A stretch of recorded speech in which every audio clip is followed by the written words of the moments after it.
Para cerrar este módulo de dolor, tenemos el tratamiento de dolor neuropático. Contamos con la presencia del doctor Juan Gilberto Escobar Toledo. El doctor es neurólogo, graduado de la Universidad de El Salvador, posgrado en Medicina Interna del Hospital Rosales, Neurología del Hospital Rosales, un fellow en Neurofisiología Clínica de la Universidad Francisco de Vitoria, Madrid, España, y curso en el Instituto Nacional de Ciencias Médicas y de la Nutrición Salvador Subirán de la Ciudad de México. Actualmente es el jefe del Servicio de Neurología del Hospital Nacional Rosales, docente de pregrado y posgrado de la Universidad de El Salvador, así como del posgrado en Neurología del Hospital Nacional Rosales. Ha participado en trabajos de investigación del Hospital Nacional Rosales y en el área de neurología de la revista Alerta. Pertenece a la Academia Americana de Neurología, la Sociedad de Movimientos Anormales, la Federación Internacional de Neurofisiología Clínica y es miembro de la Asociación de Ciencias Neurológicas.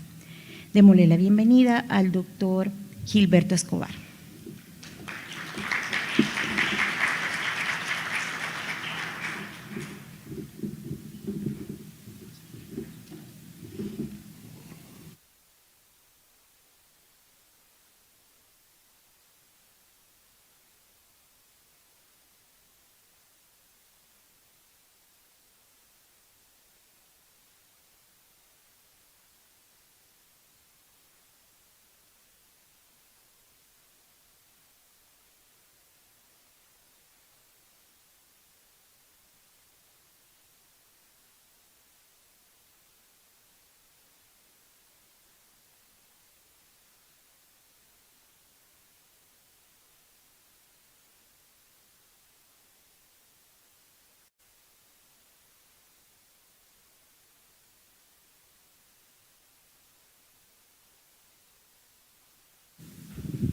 Muy buenos días a todos. Primero que nada, inmensamente agradecido con el comité organizador del Congreso de la Asociación de Ciencias Neurológicas de nuestro país. Sin lugar a dudas, un gran honor el que una de mis maestras me haya podido presentar en esta ocasión ante ustedes. En realidad, lo que compete en esta mañana, hablar sobre el dolor neuropático es complementario a lo que los colegas, tanto la doctora Cruz como el doctor Eduardo Lobo, acaban de anticipar respecto a estrategias diferentes a lo que vamos a hablar en este momento. Como no se puede dejar de lado en la víspera del advenimiento masivo de la aplicación de la inteligencia artificial en nuestro medio, podemos ver en ese esquema realizado por la misma como si catalogamos el dolor neuropático en un punto central. Este se puede distribuir en múltiples vertientes que sin lugar a dudas engloban no solo aporte médico, sino también quirúrgico y muchas técnicas que en la actualidad pudiesen llegar a obtener un poquito de ventaja sobre el control del dolor para la mejora de la calidad de vida del paciente, que es lo que lastimosamente se afecta de sobremanera. Ya lo decía este filósofo, médico y escritor alemán, en época de la transición de su vida en el año 1875 hasta 1965, que el dolor es para la humanidad un tirano más terrible que la misma muerte. Y voy a traer como ejemplo la última paciente que expuso el doctor, que sin lugar a dudas prefería incluso morir a seguir sosteniendo este cuadro de alguna manera u otra catastrófico para su vida. La agenda es un poquito larga, vamos a tratar de resumirlo en los puntos más determinantes que complementan lo que ya se había descrito previamente, y hemos de partir con la definición. Desde 1979, con la creación de múltiples especialistas a nivel mundial de la Asociación Internacional para el Manejo del Dolor, estos destacan que esta sin lugar a dudas era una condición incómoda, asociada o no a una injuria que lastimosamente el paciente estaba desarrollando, pero sin lugar a dudas la definición se quedaba muy limitada porque desgraciadamente excluía la experiencia que este dolor mismo provocaba en toda la reestructuración de áreas de la vida de la persona que lo desarrollaba. Y es así como a lo largo de todo este tiempo prácticamente venimos hasta el año 2020, en donde ya esta se revisa y se cambia para establecer que no solo asocia una experiencia incómoda, sino también que repercute, como ya habíamos anticipado previamente, en todas las condiciones de ella. La clasificación del dolor es bastante extensa, pero quiero que hagamos hincapié en lo que en esta mañana vamos a tomar en cuenta y que hace referencia a el dolor de tipo neuropático, que a la hora que yo quisiera intentar definirles a ustedes una etiología, es imposible hacerlo. Creo que de chiquitos en el desarrollo de la carrera de doctorado se nos intenta subclasificar el dolor, uno de tipo nociceptivo y pues el de tipo neuropático. A pesar de que pudiese haber un match entre ambos o una combinación entre ambos, el dolor neuropático como tal engloba características de los dos y sin lugar a dudas de muchas condiciones nuevas que ya vamos a tomar en cuenta.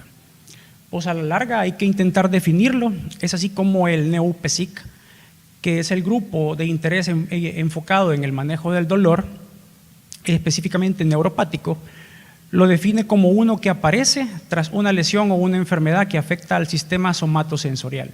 Una subcategoría es la del dolor neuropático localizado, que retoma los mismos elementos, pero que estrictamente va a estar delimitado a una estructura que mida aproximadamente lo que mide una hoja de tamaño carta. Y es acá como aparecen múltiples condiciones o categorías que van a desarrollar, pues sin lugar a dudas, manifestaciones en pacientes que cursan con diabetes, aquellos que desarrollan una infección herpética o asociada a virus de inmunodeficiencia humana, el posoperatorio o incluso algunos síndromes específicos dependientes de atrapamientos, como el común túnel carpal, y otros que ya dependen de longitud en el escenario de una neuropatía, radiculopatía o elementos que ya vamos a ir viendo cómo se van a ir estableciendo, que desarrollan otro tipo de dolores más complejos y que de ahí se retoma para establecerlo como síndrome de dolor regional. La prevalencia ya se establecía que al menos de un 7 a un 10% de los adultos va a presentar a lo largo de su vida de una forma aguda, subaguda, crónica, intermitente o recurrente o persistente algún tipo de dolor con carácter neurológico. De el sustrato o la forma más frecuente va a ser el localizado, que va a afectar aproximadamente al 60% de este tipo de pacientes. Y de estas formas localizadas, como anticipábamos, las más representativas secundarias en el paciente con diabetes o secundario a una infección por herpes. El versus lo pudiésemos delimitar acá en relación a cómo o por qué se desarrolla el neuropático y cómo o por qué el nociceptivo. Las diferencias van en la línea de la causa, por la descripción o composición fenomenológica, el déficit sensitivo o motor, que no necesariamente va a depender de cuál sea el tipo de nervio periférico que va a estar afectado, pues pudiese combinarse si es que toma ambas fibras. La hipersensibilidad, el carácter y los paroxismos. Y obviamente los signos autonómicos, en donde ya les adelanto, prácticamente lo único que los va a tener es el de tipo neuropático, por la influencia en el carácter para o simpático que se puede desarrollar según la zona afectada. Pero lo importante no es ahí. Insisto, esos conceptos quedaron reducidos, a la formación de los años 90, principios de la década del 20. Pues hoy lo que pesa es este concepto, la nociplasticidad.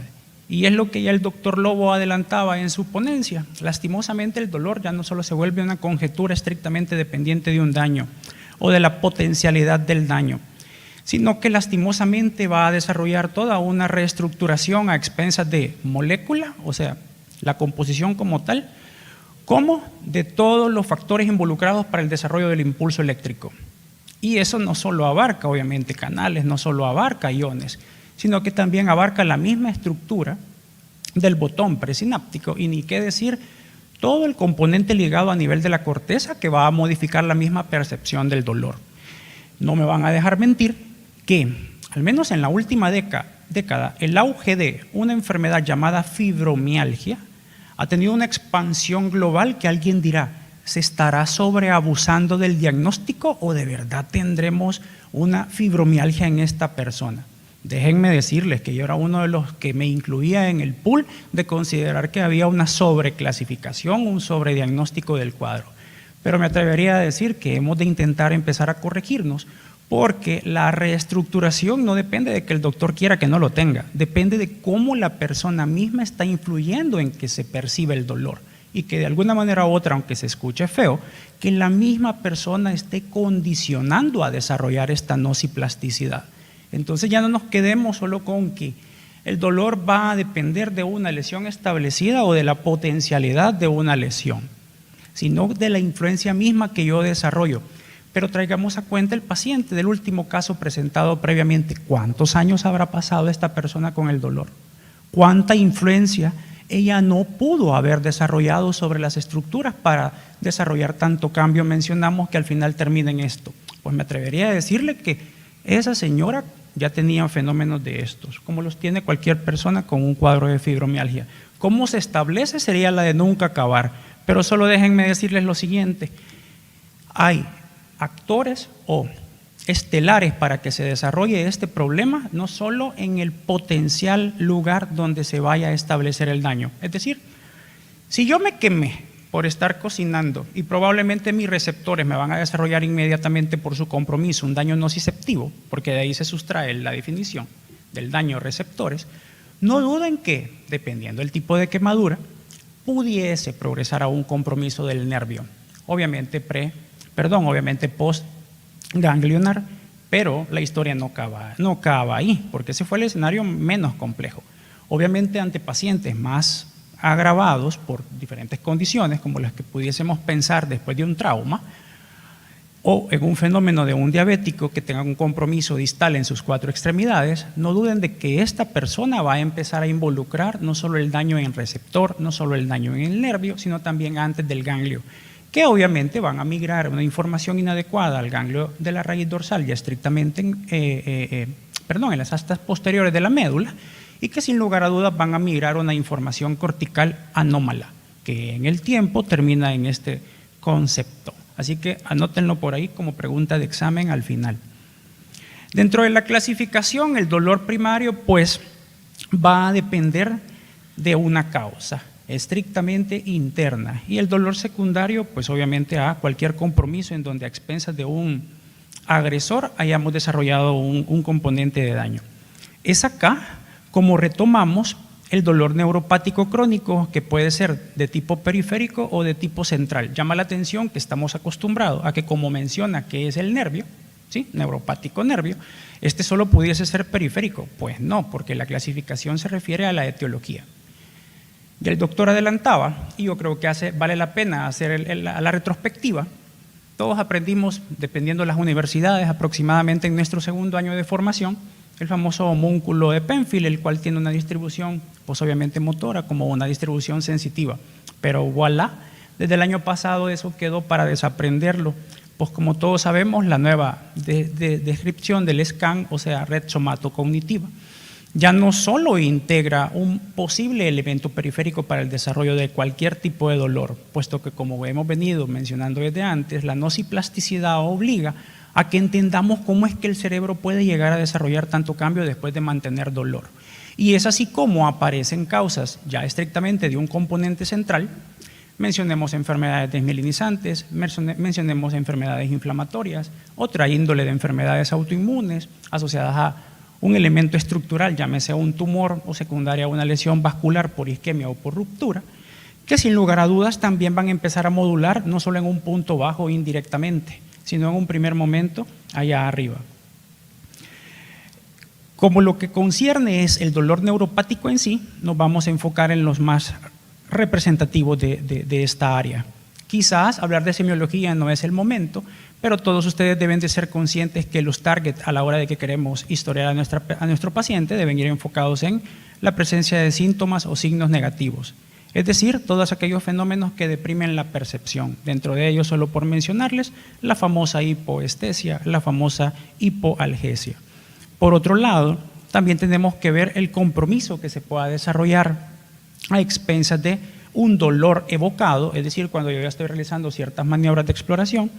Y por último, el complemento en aquel dolor que, sin lugar a dudas, se produce ante la ausencia de cualquier provocación, como el representativo alodínico.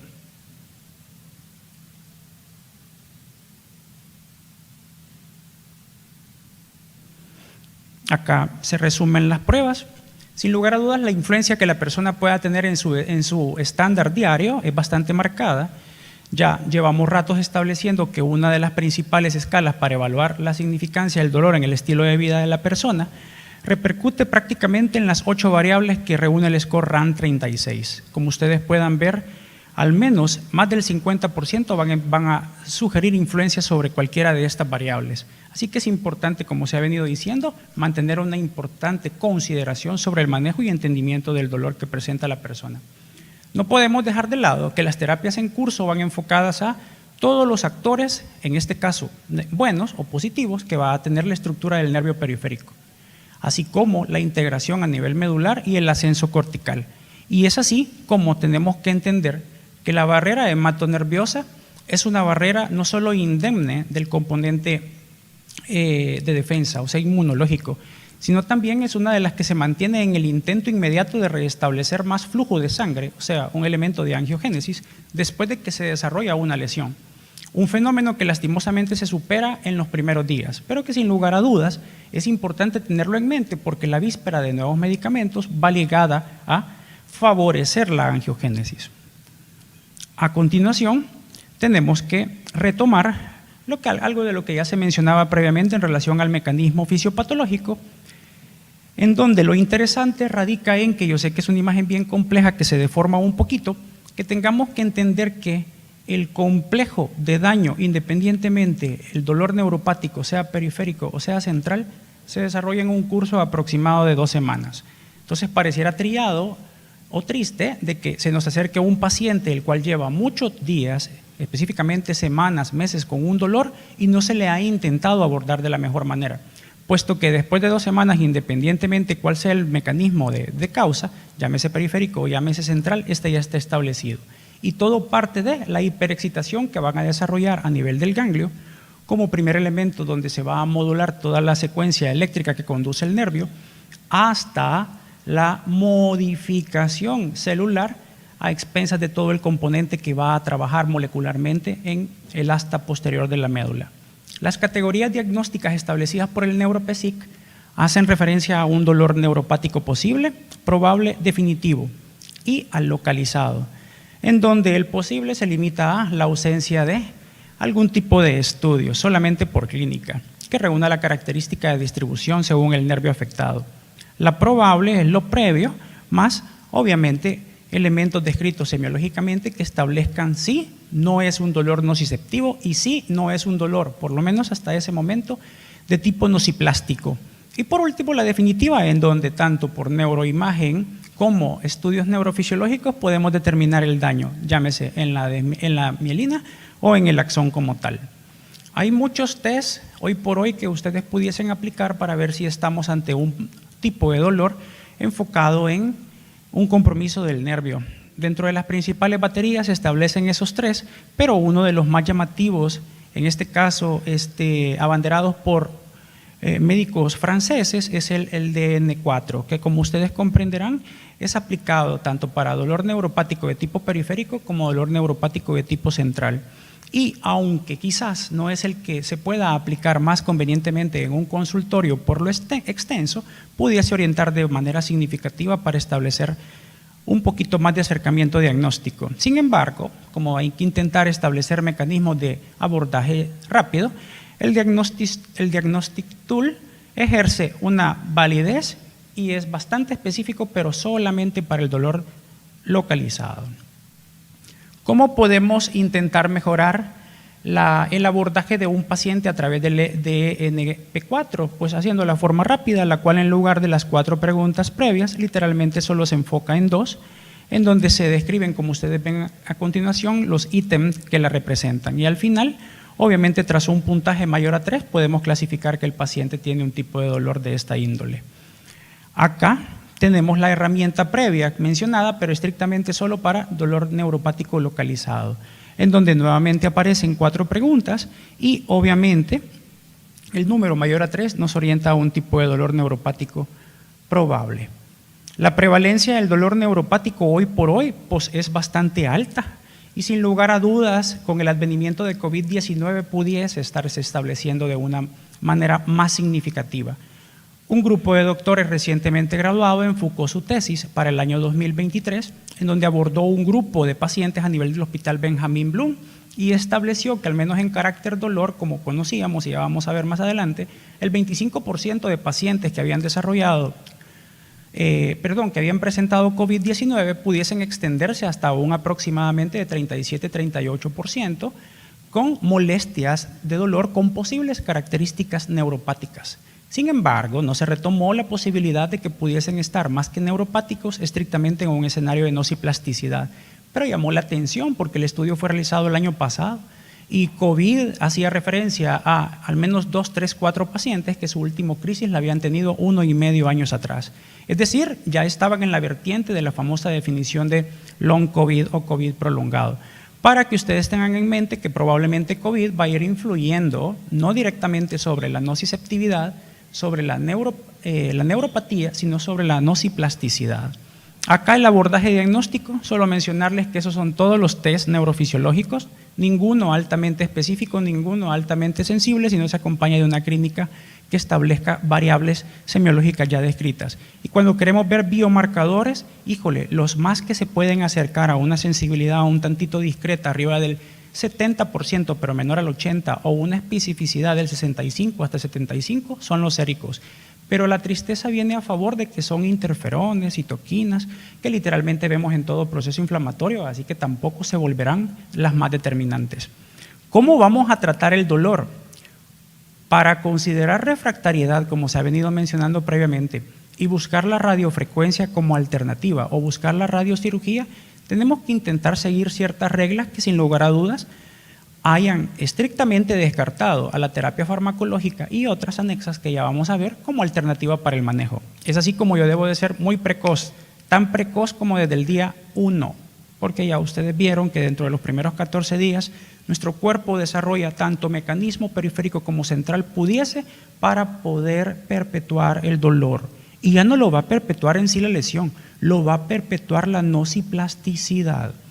La investigación del proceso, porque sin lugar a dudas tenemos que buscar un agente causal, una analgesia eficaz en base a la sugerencia estadística hoy por hoy arrojada por guías a nivel mundial y el inicio de los fármacos de forma pautada, que acá deberíamos de detenernos por no solo los efectos secundarios, sino la contribución en hiperalgesia que yo mismo voy a desarrollar. La terapia según el tipo de dolor, porque no todos los dolores son iguales. Ahora en el versus de los 3 componentes en el ring, tanto de nociceptivo como neuropático y nociplástico, no se tratan igual. Entonces tenemos que ser bien conscientes en la deducción criteriada de qué tipo de dolor tiene el paciente. Obviamente empezar con fármacos de absorción rápida y lo descrito según guías. ¿De qué disponemos? Pues de todo ese abanico. Y si ustedes se logran evidenciar, los targets van a ir enfocados en 3 elementos hoy por hoy. Canales iónicos, receptores de neurotransmisores y obviamente la influencia molecular, estrictamente en la epigenética que codifique más ARN que RMA en las células que van a estar estableciendo el dolor nociplástico. Y es así como si los queremos agrupar van a haber anticonvulsivantes, antidepresivos y otros que vamos a ver a continuación. Específicamente, cuando yo quiero establecer, las recomendaciones siempre van a ser orientadas a, hoy por hoy, los grupos de los gabapentinoides, en donde voy a tener a la gabapentina y a su precursor llamado pregabalina, así como también a los inhibidores de la recaptación de serotonina. Dentro de estos, obviamente, es importante definir para qué me van a servir. Pues literalmente es bastante la ventaja porque destaca que pueden ser útiles en todos los tipos de dolor neuropático. Sin lugar a dudas, todos con influencia cortical, subcortical, que sin lugar a dudas van a desarrollar bastante compromiso de conciencia, atención, estado de ánimo, obviamente la respuesta en múltiples dominios cognitivos, afectando de alguna manera indirecta funciones ejecutivas del día a día. Pero eso es lo que hoy por hoy sigue teniendo mucha evidencia y, sin lugar a dudas, ligada a algo que pueda limitar el dolor de choque por la forma en la que actúan. Y por otro lado, se puede, si es necesario y si está estrictamente localizado, sumar un agente tópico, hoy por hoy más capsaicina que lidocaína. Ahora, hablando en relación a lo previo, al menos los NNT, es decir, cuánto yo necesito tratar de mis pacientes para alcanzar un efecto, por lo menos en series, incluso arrojadas a principios de este año, orientan a que yo necesito entre 7 a casi 8 pacientes a expensas de gabapentinoides para que pueda limitar el dolor como primera línea de defensa. Y por otro lado, aproximadamente a 6.6 pacientes para que yo pueda ejercer influencia a expensas de un inhibidor de la recaptación de serotonina. Y quizás como representativo, más que amitriptilina, nortriptilina, pero que en el país pues casi no hay, si es que no, nunca. Entonces, este pudiese ser más significativo y quizás con un menor carga de efectos secundarios.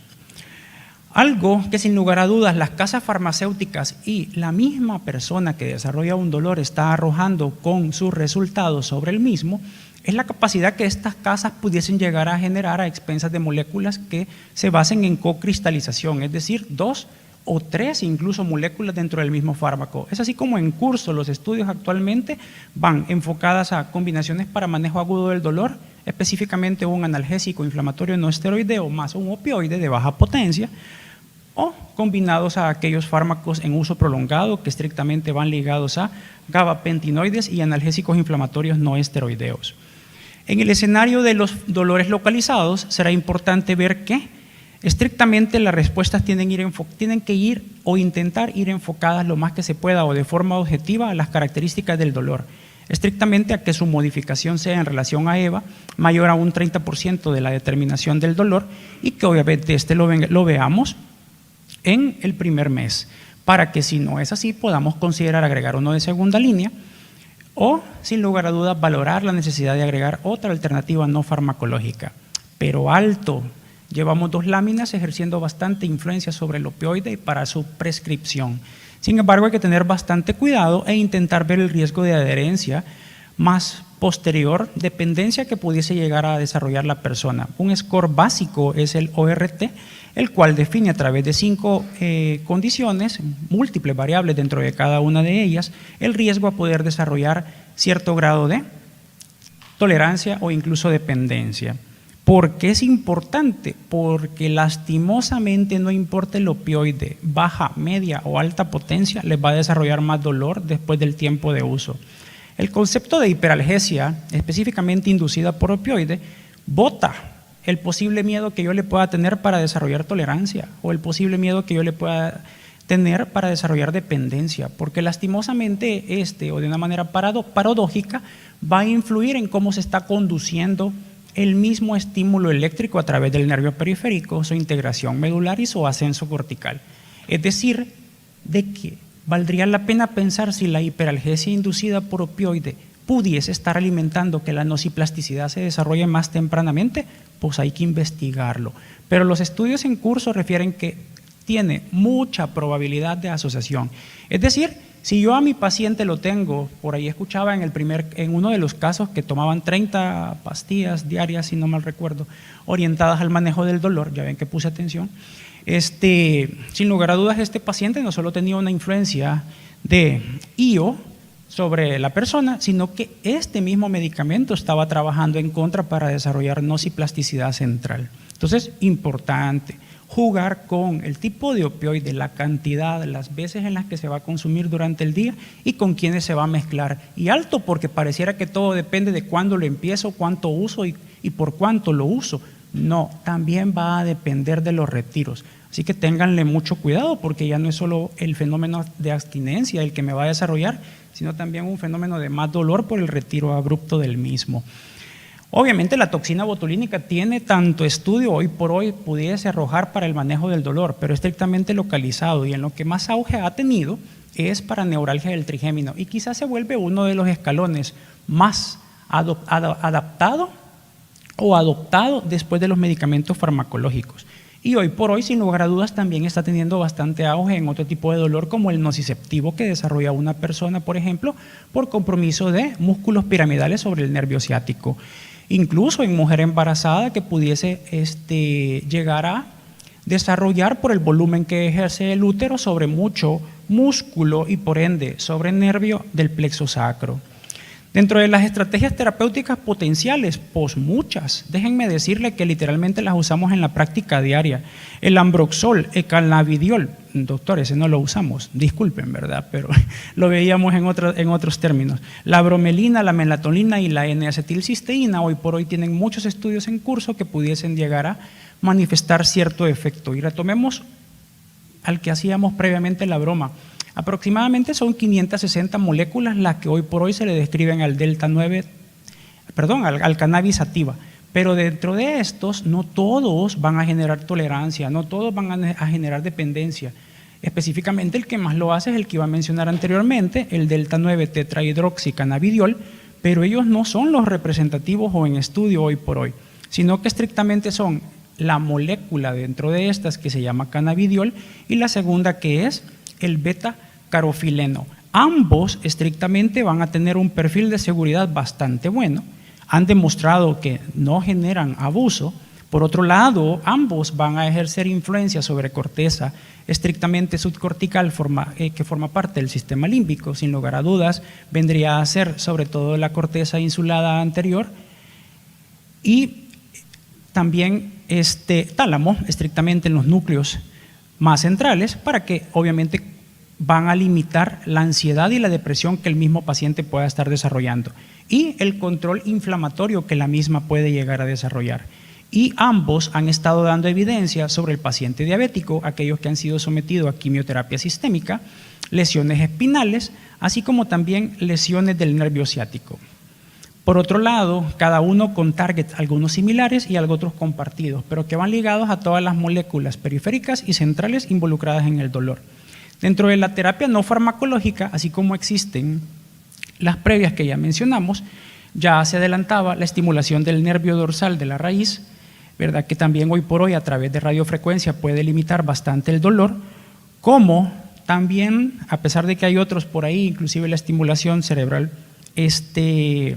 profunda o la estimulación magnética transcranial, hoy por hoy en estudios, algo bastante llamativo es el ejercicio. Entonces pareciera trillado, pero yo debería de mandar a ejercitar a todos los pacientes que desarrollan cualquier tipo de dolor neuropático no discapacitante para la realización del mismo. Porque hoy por hoy el mismo ejercicio ha demostrado que apoya en dos escenarios. Uno, para que no se libere tanto glutamato y como no va a haber liberación, para que se eliminen receptores N-metil de aspartato que lo reciben. Y obviamente algo muy importante que no se puede desligar del sistema nervioso, tanto central como periférico, la microbiota intestinal. Pues si ustedes pensaban que influir en la dieta de una persona con un tipo de dolor neuropático no es trascendental para su mejora, la respuesta es no. Y lastimosamente la nutrición está ligada en un 100% de no mejora del fármaco que limite el dolor neuropático, pero sí mejora en la restricción de la nociplasticidad que el paciente va a llegar a desarrollar. O sea, sé que no le voy a enseñar a comer a mi paciente o no le voy a suplementar a mi paciente con microbiota exógena para que éste tolere mejor el dolor, reduzca el dolor, sino que se la voy a dar para que, como decía el doctor previamente, no se vuelva algo inherente a la persona. Y en vísperas, las histonas, yo sé que todas las tenemos como elementos estructurales de los cromosomas, pero se está investigando y que de hecho pudiese llegar a ser uno de los elementos que explique por qué el plasma en algunos tipos de patología neuropática pudiese tener efecto, es cómo estas histonas van a estimular a que se reforme ADN.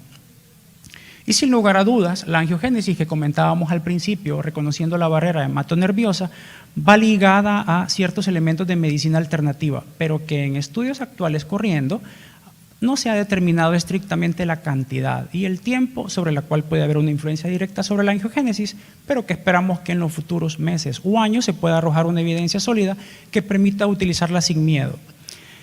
Por otro lado, la ferroptosis es otro elemento importante a destacar en el paciente, que sin lugar a dudas va a generar una muerte celular a expensas de los depósitos de hierros o deficiencias nutricionales ligadas al mismo metabolismo del mismo. Entonces se vuelve importante que así como yo quiero nutrir de forma adecuada para una adecuada microbiota, también me asegure de que mi paciente va a estar absorbiendo el hierro de manera adecuada.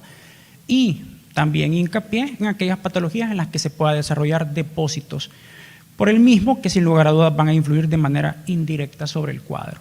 Y si recuerdan la primera charla de la mañana, para aquellos que pudieron estar en ella, pues también el sueño influye en el dolor neuropático. Así que a dormir bien, porque si yo quiero establecer actores para que yo pueda controlar el dolor, insisto, dormir bien no va a frenar el dolor, pero dormir bien sí va a limitar a todos los actores involucrados en la nociplasticidad, es decir, en la perpetuación, en la recodificación molecular que va a terminar en un componente estructural y bioquímico diferente al nuestro.